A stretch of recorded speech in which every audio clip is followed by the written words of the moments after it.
Good afternoon. I am Atty. Raphael Martinez of the Prosecution. Yeah, we are to report that in the case of PNP CIDG versus Charlie Chuhay Ang, aka Atong Ang, the department officially reports that the case is now submitted for resolution.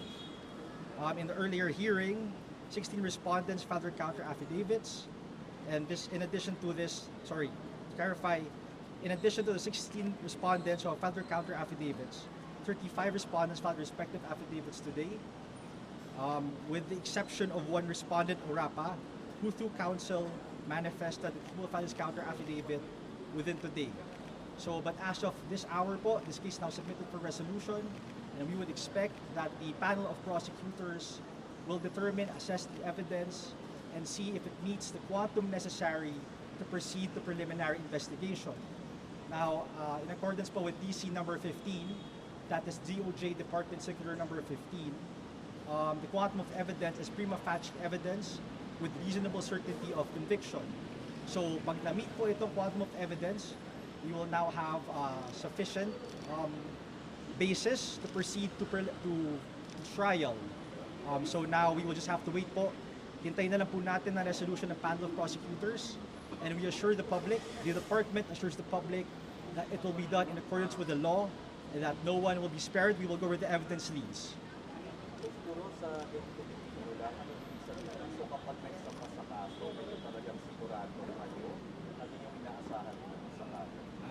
Baleho, since yung quantum of evidence po ngayon, ayon sa DC 15 po, inuulit po natin, ay prima facie evidence with reasonable certainty of conviction, mas mataas na po siyang quantum of evidence kumpara sa dati probable cause lang.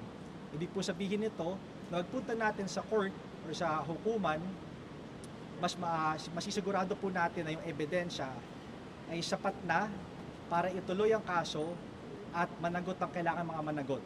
Hindi po yan, to clarify lang po, no, hindi po yan ibig sabihin na ang evidence as it stands is enough to put anyone to jail.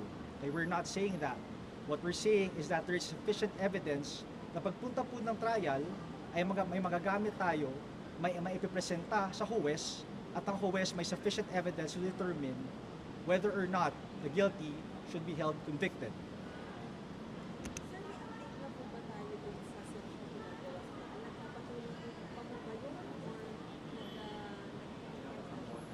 So, ma'am, to answer that is ongoing pa din po ang Operations Taal.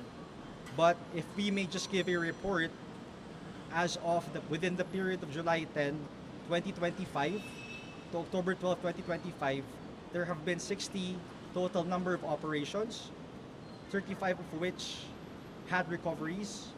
So, sa 35 po out of 60 may recoveries na nakuha, 25 are without.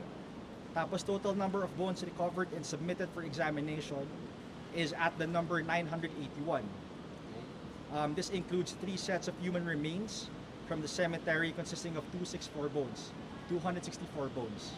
And the total number of human bones as per the Office of Assistant Secretary Eliseo de Cruz is 887. Again, all of this po is as of October 12, 2025. Wala pa po, no? So we have not received any news yet from the CIDG nor in any investigative law enforcement agency.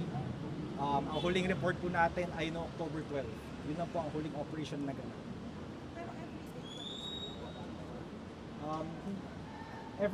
Hindi po everyday nagaganap ang operation, but we have not received news that tapos na po siya. Okay, so it will not be accurate for us to state that everyday operations are being conducted.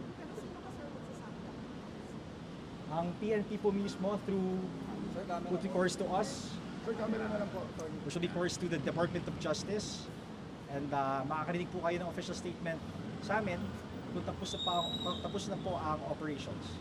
DNA ba, sir, may update sa DNA test? So, that would link to the missing sabungeros? To answer your question, so the short answer is none yet. Okay, we cannot with accuracy say that there has been. Ang masabi lang po namin ay the total number of reference DNA samples collected from the families is 33. So reference lang po ito. No, at least we have basis upon which we can compare yung DNA that we collected. But to answer your question, sir, wala pa po.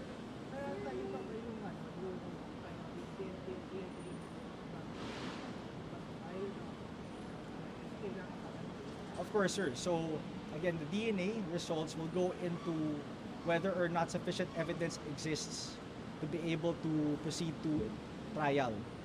Again, investigation, or rather, to proceed to preliminary investigation. Kasi at this stage po, we are compiling the evidence in accordance with Department Circular number 20, which states na case build-up po, no? Case build-up. Law enforcement and the prosecution are doing their part to ensure that may ebidensya po na magagamit to proceed to trial. So kasama po lahat yan. Ayun. Ano muna kay Sir Panyo? Yan yung issue si attorney.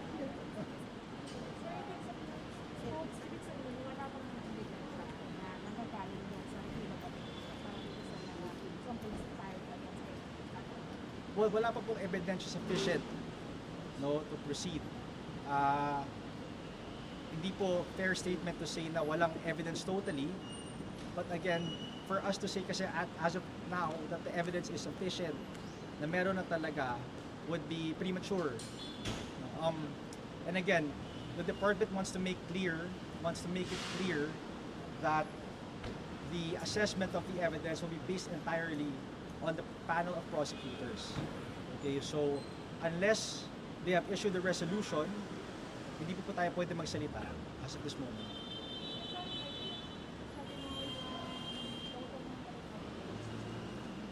Yes, ma'am.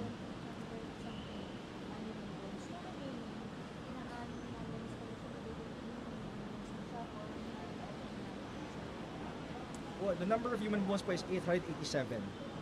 So yun po yung human bones. The rest po would be, well, hindi pa unidentified pa po yun.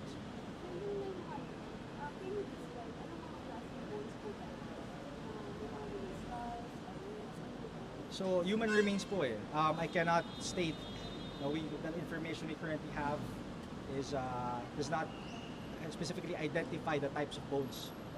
Yes.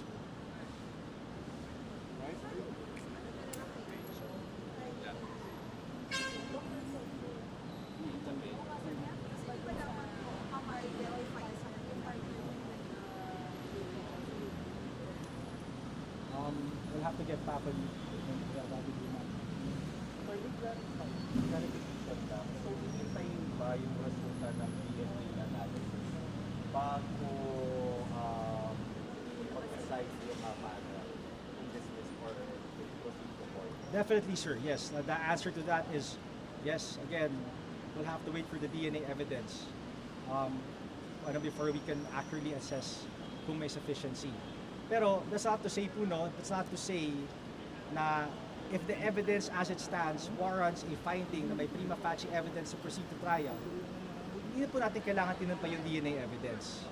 Okay? It may add to whatever evidence we have now, but if the assessment by the panel of prosecutors is that there is sufficient evidence to proceed to trial, given what we have on hand, there will be no need to look into the DNA evidence or to wait for the results of the DNA examination.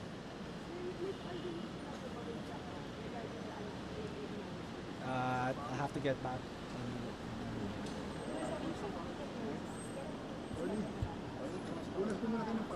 Wala pa pong wala pong definite date. But of course, the department will issue a statement kung meron na po talaga.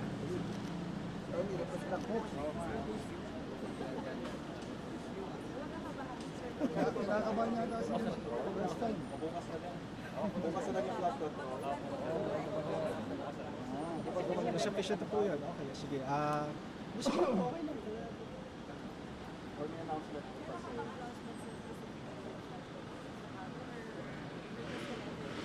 I'll reiterate siguro what Possible General said. But, so nothing new.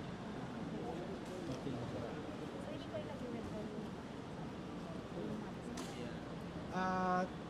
Wala pong official statement that they have withdrawn.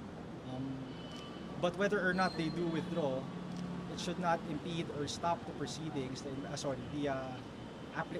assessment of the application for state witness of all the other witnesses. And if the evidence nga po on hand is clear na pwede tayong tumuloy to trial, then it should not matter. Again, the disguise are not in any position to impose conditions. If they withdraw, then that is their prerogative. There is no insistence on them to continue their application. No, and kung may other direct evidence available, then we will proceed to trial.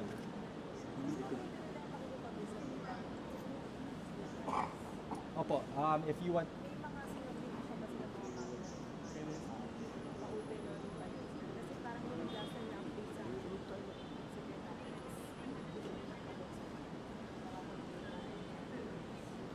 wala pa po akong news dyan. I'll have to confer with the prosecutors in charge.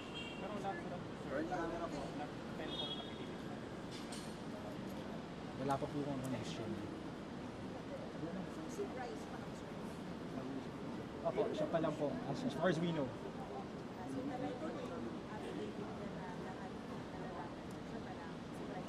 Siya pa lang po. We'll give further updates within the week perhaps on other documents that may have been submitted. So, yun na po muna ngayon.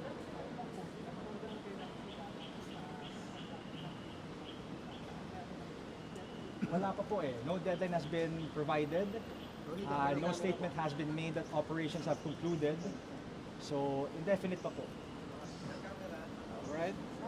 Thank you. Thank you.